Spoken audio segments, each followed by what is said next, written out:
What is up? What is going on, everybody? I am back with another Seattle Mariners video.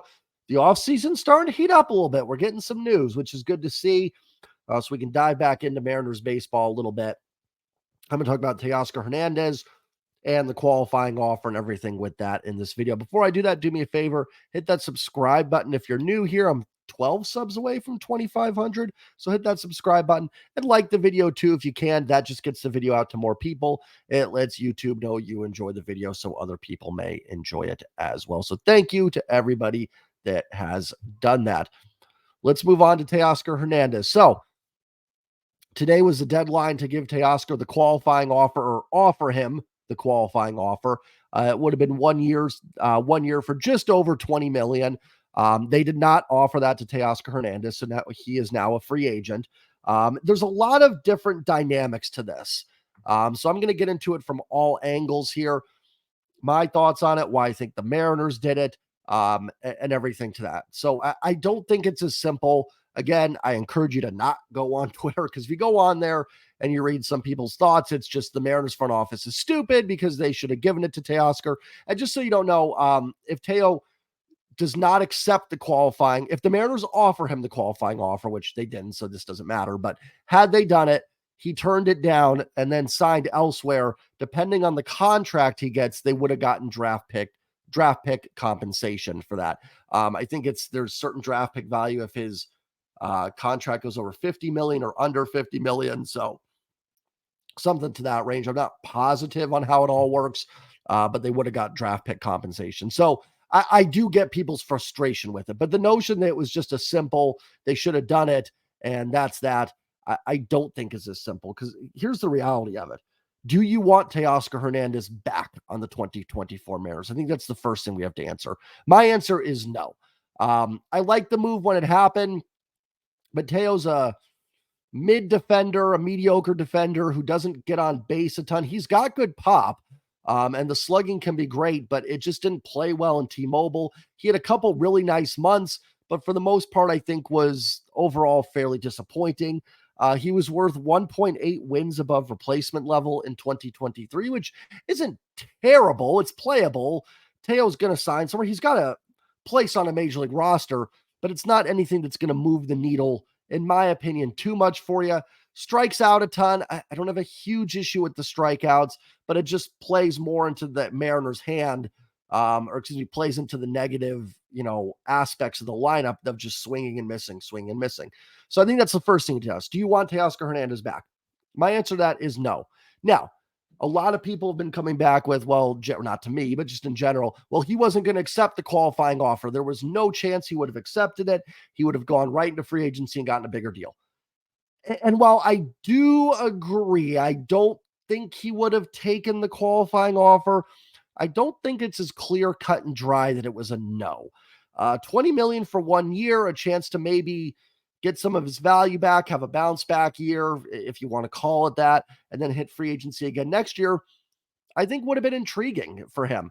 There's a few bats on the free agent market that are very similar to Teoscar Hernandez. So I don't know if there's going to be a premium for a guy like Teoscar. He's not, his power is really good, but it's not good enough, I think, to get a mega free agent deal. I think he's fine as a designated hitter, occasional right fielder that you can plug and play. Don't know, and I could be dead wrong in this. I'm not very good with contracts. It's not my forte and my strength. He may blow that away easily, but I'm not necessarily convinced that he would have accepted or that he would have turned down the qualifying offer. And truthfully, I don't want Teoscar Hernandez back on this team for 1 year and 20 million. Now, if they can go do something for like 2 years, 17 million, or 3 years, 30 million, okay. I'm not completely against him coming back, but not for $20 million. And I get it. There's a chance he turns it down, but I think there was a chance he did accept it as well. I don't think it was a 0% chance that he just turns it down. So, and truthfully, like I said, unless you work out something really cheap, I don't really want Teoscar Hernandez back on this team next year. So bottom line is, more than likely, barring something crazy, Teoscar Hernandez is gone. I'm not going to rip Jerry, Justin, and Stanton for this one. I'm okay with it. I just don't think Teoscar Hernandez is that good. I was not super impressed with it. Yeah, it would have been nice to get the draft pick compensation, but we're talking about MLB draft picks, which just don't carry the water, the weight that other sports do with draft picks. So it's not like the Mariners, it's not like in the NFL where the Mariners could have gotten a second round pick next year that could come in and dominate. Like if that was the case, then sure, send him the qualifying. And if he takes it, then fine, you get 1 year of Teoscar. And if not, then so be it.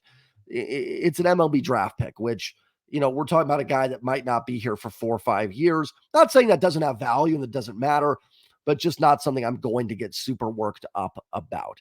Now, the things that would be frustrating here, if you want to get on Jerry and Justin, there are some things that are frustrating.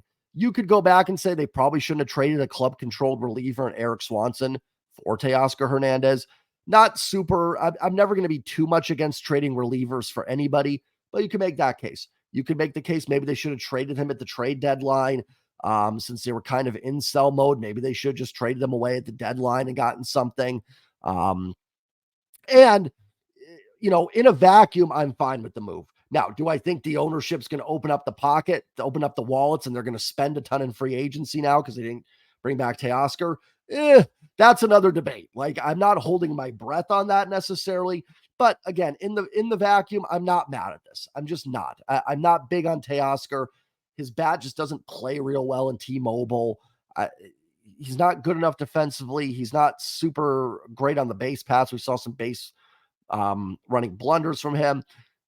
Like I said, the strikeouts don't bother me a ton, but just another guy in that lineup that strikes out a ton on top of the strikeout guys you already have.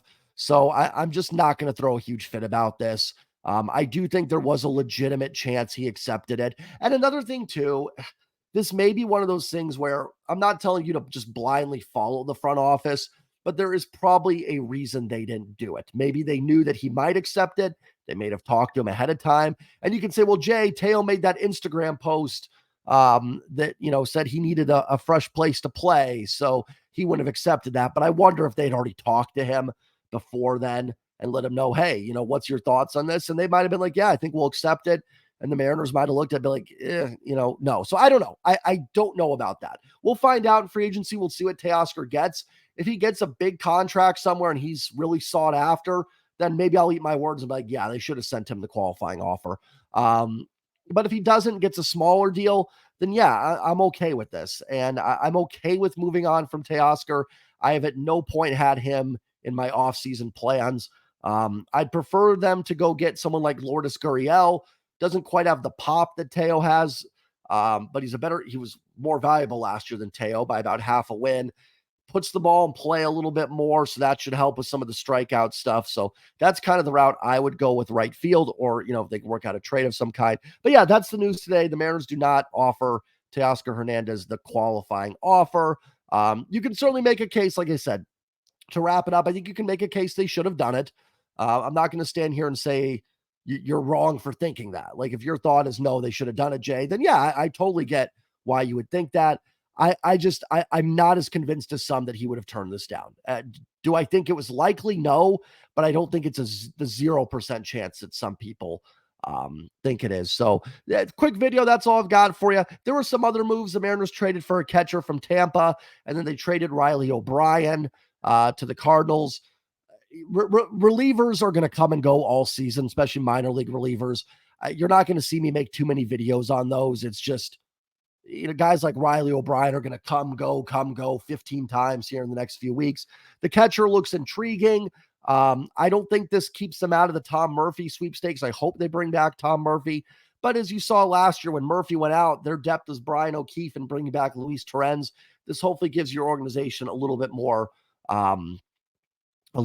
depth for next season. So that's my thoughts on it. Remember to like, comment, subscribe. Let me know your thoughts on it. Like I said, this is one of those ones where, I don't get, one thing you guys know about me, and I'm sorry for ranting here, not ranting, but going off and not just ending this video.